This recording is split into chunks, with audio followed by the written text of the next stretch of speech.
আসসালামু আলাইকুম। আপনি সবাই কেমন আছেন?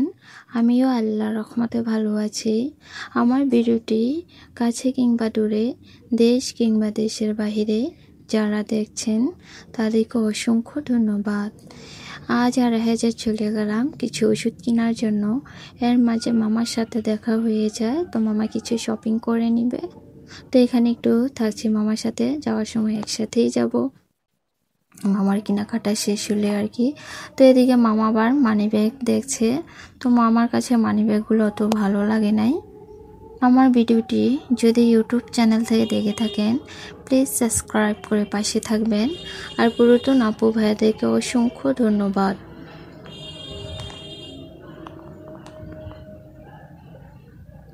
তো দোকান থেকে বের হয়ে পড়লাম। তো রাস্তার ভিতরে এত লোকজন, কি বলবো, হাঁটাই যাচ্ছে না। জানি না শুক্রবার দেখে তাই নাকি না হয় হাঁটা যায়। তো এই যে দেখেন কত পরিমাণে ভিড়। তো এদিকে আমি মনে মনে খুঁজে নিচ্ছি নোনা ইলিশ কোথাও পাচ্ছি না। এক জায়গায় যাই পেয়েছি, এত দাম কি বলবো।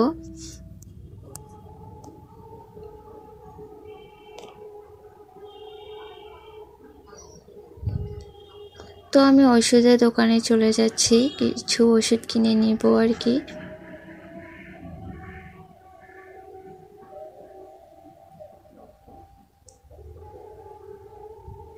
ওষুধের দোকানে এসেও দেখি এত পরিমাণে লোকজন, যেখানে যাই সেখানেই লোকজন, কি বলবো। তো এখানে কিছুক্ষণ দাঁড়িয়ে থেকে তারপর ওষুধ কিনে নিলাম।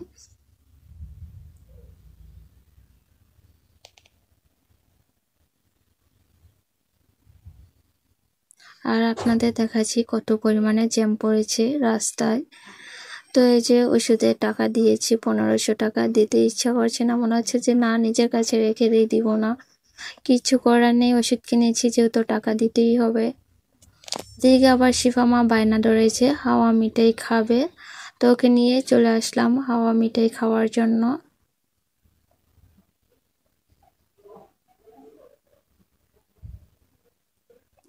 আমার ভিডিওটি যদি ফেসবুক পেজ থেকে দেখে থাকেন, ফলো দিয়ে পাশে থাকবেন।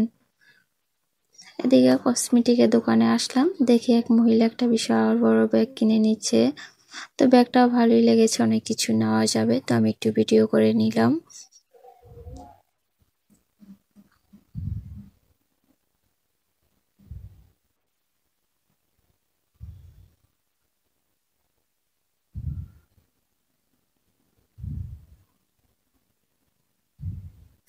এদিকে মামা প্যান্টের জন্য গুদাম দেখে নিচ্ছে। তো গুদামগুলো তো ভালো লাগে নাই, তো এখান থেকে চলে আসলাম। আজকের ব্লগ ভিডিওটি আপনাদের কাছে কেমন লেগেছে সবাই কমেন্টের মাধ্যমে জানাবেন। আজকের ভিডিও এই পর্যন্তই। আল্লাহ হাফেজ।